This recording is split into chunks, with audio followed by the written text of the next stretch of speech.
Hey, good morning. Saturday here at Styrene Relics. I have my fat fendered fins in chrome for 2023. It's all finished. Yesterday was a nightmare, to say the least. I dropped this guy right down, getting down to the final few little bits I needed to put together, and I dropped it on the floor, and it disintegrated, and it broke a couple of pieces, and so yeah, it was not good. But hey, we made it. We got it put back together. There's some flaws in it that is going to drive me nuts, but that's just something I'm going to have to live with. But boy, I want to say thanks to Rob over at Time Machines, Scale Time Machines. Uh, always look forward to this build. Um, I didn't finish last year's. It's a mental block going on. We all get them. I open that box up and look at that, and I cringe anymore. But I'm going to plow through that and get that thing finished this year for sure.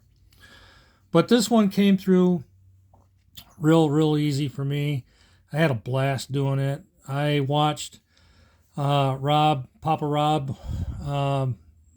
He had built this truck as the box art, and it inspired me. And I just thought that was just such a cool looking truck. So I went ahead and got started on it. So let's spin you around, give you the once over on this truck, and I'll come back and show you all the little details and things that I've done. So I kind of did a lot of stuff that like Papa Rob was doing, and then I also did my own take on some stuff as well.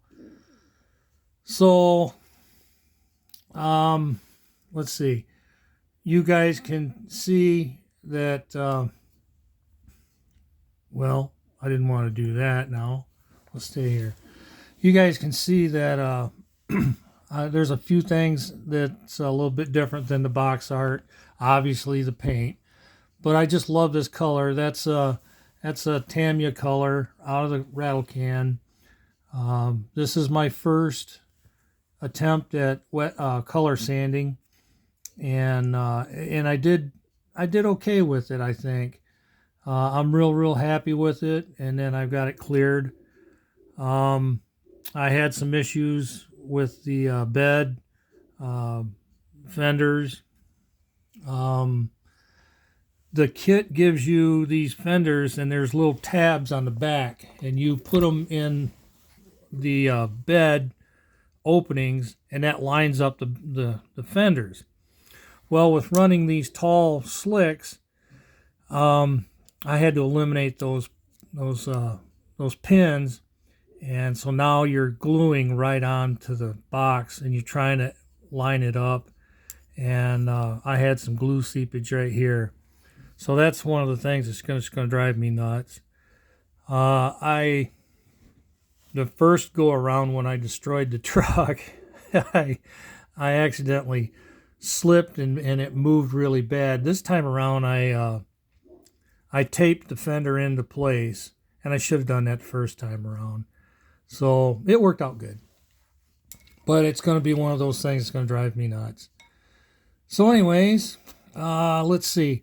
I foiled the running boards on this, and I foiled around the windshield. I did not foil the back glass, only because that was always... well, on this particular kit, it's very thin, but they always had a rubber boot on there, and I went ahead and put it in with a Sharpie. I just like the look of the silver Sharpie on it instead of the black. I thought it would be pretty good. The spotlights are in the peep mirror are out of parts box. I don't have the hood sitting on there right, but that's okay. The peep mirror was actually a cab mirror or a fender mirror, and I cut it down and then drilled the holes and put peep mirrors and that in there. Fuzzy dice are actually fuzzy. Front bumper is off of that 55 Chevy Camino truck, the Coca-Cola truck. It's the Cameo truck, I think they call it. And then the front grille has these wings that comes out, and I cut those off, and then I foiled where I cut because I don't have any way of chroming, so I foiled up in here to make it look good. And then I took semi-truck running lights and I made turn signals, and then I went around them with a Sharpie pen. Then I gold the inside of where the headlights are. Well, kind of a copper color gold on that. I used Pegasus wheels, and then I've got the aftermarket Redline slick, M&H slick that you get out of the parts packs. The tailgate does open, and the I don't know, bumperette, whatever you want to call it, that's out of my parts box. I just had it kicking around. The tail lights, those are actually they're I guess collectors for an intake, and I split it in half, and then I took some more semi-truck tail lights and shoved down inside them, and I had to sand them down and cut them so that they would fit. They were just a little bit too big, and they turned out pretty good. I put the roll pan on the bottom. This hole hides that seam. If I had it to do over again, I would build the box complete and then paint it. But the only reason why I didn't is because I wanted to get paint up inside the wheel well, and it's really tough to do that with a rattle can. Let's see. This turned out pretty good. I really like it. Let me stand you up here and we'll move around a little bit, and I apologize. But there's the inside. I put pleats on the seat. I've got some pinstripe work on there, and then I pleated the roof on there as well as the seats. I was going to pleat the inside of the bed except for the floor, but I ended up I opted not to do that. So yeah, I'm pretty happy with that. Let me set you down here real quick. Like Dave Kindig, let's show you the jewelry box. Oh, and then I pleated inside the hood as well. I'm real happy how it turned out. Kind of took some pointers on what Papa Rob did on his, because I think he did something similar. The engine, that's that fire dome that comes in the kit, and you run the air cleaners. I like that look. It just makes it look like it hides a lot of the engine, so I wanted to do something a little bit different. So I took some collectors and cut them down, and then cut them down. And this is the third time cutting them down, and now they're so dang tiny I can hardly see them. So they're not real straight. That's another thing that's going to drive me nuts, but that's my best I could do right at the moment.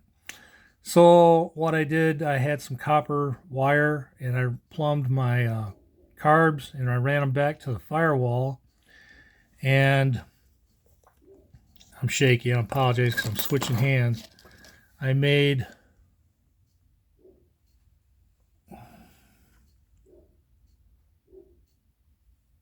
a fire,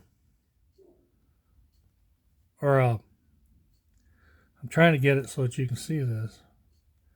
I drilled out 8 holes on this piece of brass, and the plan was to put it on the firewall and plumb all those into it, and I got started doing that, and then, well, there wasn't enough room because it's pretty tight back there. So I decided I just rebent them, and so they look like they're going into the firewall, and the fuel block is inside the firewall, which is kind of silly, but that's what I'm going with. The magneto, I drilled it out. You can see it's got the red cap back there. I drilled that out, and I had some tiny wires. Now, this being the fire dome, the spark plug wires run across the top where the wording is. They run inside that. So you can see real faintly, let me grab my pointer. You can see real faintly that right here, this is where the spark plugs are. They do run up in there. I got those done. And then let me see if I can get it focused real quick. I had, it tells you in the kit not to run the fan. So I cut the fan back and moved it closer to the engine so that I could run a fan, because to me it just doesn't make sense not to have a fan. So I went ahead and did that. It's a little tight than what I like to the engine, but it works out well. So let me set this down and see if I can do this without tearing it up.